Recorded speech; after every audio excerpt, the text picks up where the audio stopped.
तो मैं अगर डिफाइन करूँ तो ये पैसे से ज़्यादा मैन एफर्ट से लगा है, यानी जज्बातों से बना हुआ है, अपने स्ट्रगल से बना हुआ प्रोजेक्ट है। इस प्रोजेक्ट को बनाने में जितना प्रोडक्शन ने स्ट्रगल किया है उससे ज़्यादा एक्ट्रेस ने भी किया है, अपने पैसों से कॉम्प्रोमाइज से लेके आना जाना रहना खाना सब में, क्योंकि हम सबको मिलकर एक अच्छा प्रोजेक्ट बनाना था।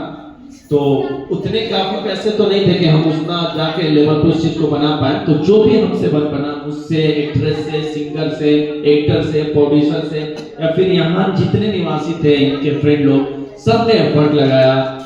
मैथिल मुकेश भाई ने, तब जाके ये प्रोजेक्ट बना। आप तो इसको पैसे में नहीं गिन सकते, मैं नहीं बता सकता लाख 2 लाख 2.5 लाख, ये इमोशन से बना प्रोजेक्ट है। ऑडियंस से क्या एक्सपेक्टेशन करते हैं?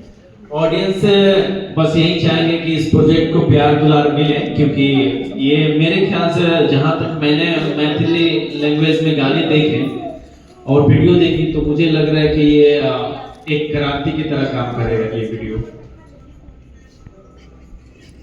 और दूसरा तो अपने भाषा के लिए ऑडियंस से मैं यही चाहूँगा कि किसी पार्टिकुलर पर्सन के लिए नहीं, लेकिन अपने भाषा के लिए, कि अपने भाषा में इतनी प्यारी प्रोजेक्ट बनी, तो उसके लिए इसको सपोर्ट करें। ठीक है, अब हम फिर आपको सिंगर राइटर कौन है इस गीत का? ये हमारे साथ किशोर महाराज, एक्ट्रेस भी है।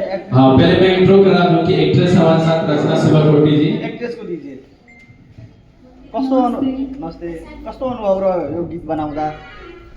यो गीत बनाउँदा चाहिँ एकदमै आफ्नोपनवाला हुन्छ नि। कोही पनि बाहिरको मान्छेको सुट गरिरहेको छु अनि म अर्कै बाहिर आएर सुट गरिरहेको छु, त्यस्तो केही पनि फिल नै भएन।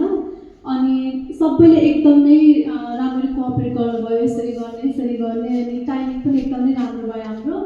अनि कस्तो अपेक्षा गर्नुहुन्छ? अपेक्षा चाहिँ अब हामीले त एकदम मेहनतै गरेर, सबै टिमले मेहनत गरेर एकदम राम्रो प्रोडक्ट त निकालेको छौँ। अब यो चाहिँ हामीले सबै आज नै अब युट्युबमा हालिसक्यौँ, हाम्रो दर्शकको हातमा दिइसक्यौँ हामीले। अब यो उहाँहरूकै हातमा छ कसरी बढाउनुहुन्छ उहाँहरूले भनेर। मेन त हजुरहरू आउनु भएको छ, हजुरहरूको हातमा पनि छ। सबैको साथ र सहयोगले यो गीत एकदम राम्रो होस्, अझै हिट होस्। मेरो नाम रचना शिवाकोटी। कहाँ हो घर? मेरो जन्मेको चाहिँ झापा, बस्ने काठमाडौँमा। अनि पहाडियाको छोरी भारतीय मित्रहरूसँग मैथिली गीतमा कसरी यसरी मिल्यो सल्यो?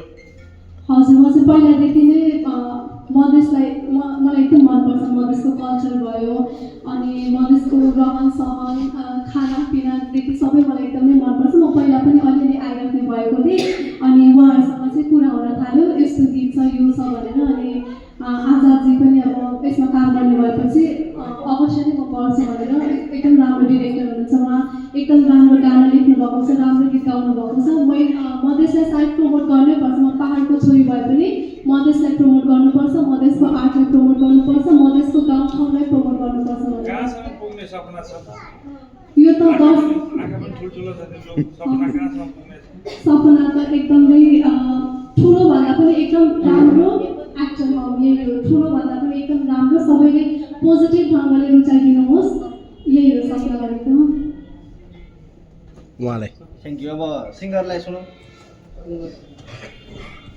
सिङ्गर र राइटर दुवैजनालाई पालो पालो गरेर गर्नु। अब यो अहिलेको समय भनेको हामीले सुनेर हुन्छौँ सोसल प्लेटफर्ममा, होइन, गाउँमा, सहरमा, हरेक ठाउँमा तपाईँको अहिले अश्लीलताले बजार खाइरहेको छ।